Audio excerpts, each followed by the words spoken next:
Bwana Yesu asifiwe na kusalimu katika jina la Yesu aliye hai. Jioni ya leo imempendeza Mungu ni kushirikishe mambo matano muhimu.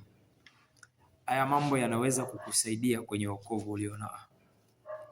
Swali la msingi, unajua ni kwa nini watu wengi huwa hawaendelei na wokovu?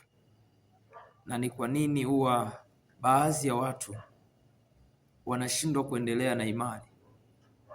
Kuna baadhi ya vitu vichache nataka nikushirikishe.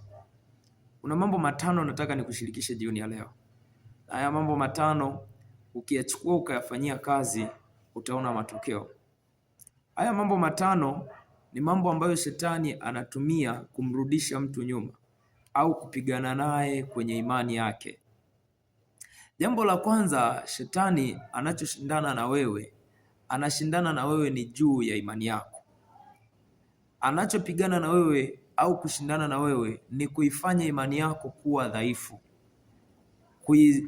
kuiharibu imani yako, ile imani ya kumwamini Yesu Kristo kuwa ni Bwana, imani ya kumwamini Yesu Kristo kuwa ni mwana wa Mungu. Hiyo ndio anayoshindana nayo.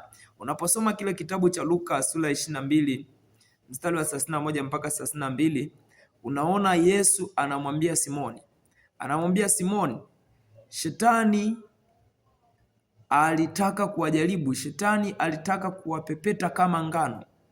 Anasema, lakini nimewaombea ili imani zenu zisitindike. Kwa hiyo jambo la kwanza shetani anataka kukifanya ni kuifanya imani yako itindike au iharibike juu ya kile unachokiamini. Lakini pia jambo la pili shetani anatumia ni kucheza na akili yako. Kucheza na akili yako. Nini unawaza kwenye akili yako?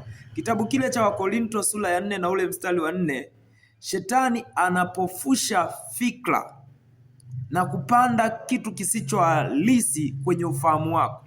Anapopanda kitu kisicho halisi, unaanza kuwa na mtazamo usio halisi. Unaanza kutembea kwa namna ya tofauti. Baada ya ufahamu kuharibiwa, hamna chochote unachoweza kukifanya. Maana ufahamu ukiharibika, ufahamu ndio unaoweza kukusaidia wewe kumwelewa Mungu. Akipofusha au kuharibu ufahamu, hauwezi kuelewa. Sawasawa na andiko kitabu cha Wakorinto ile sura ya 4 na ule mstari wa 4. Biblia inasema shetani anatafuta kupofusha fikra. Lakini pia jambo la tatu ni udhaifu wako. Shetani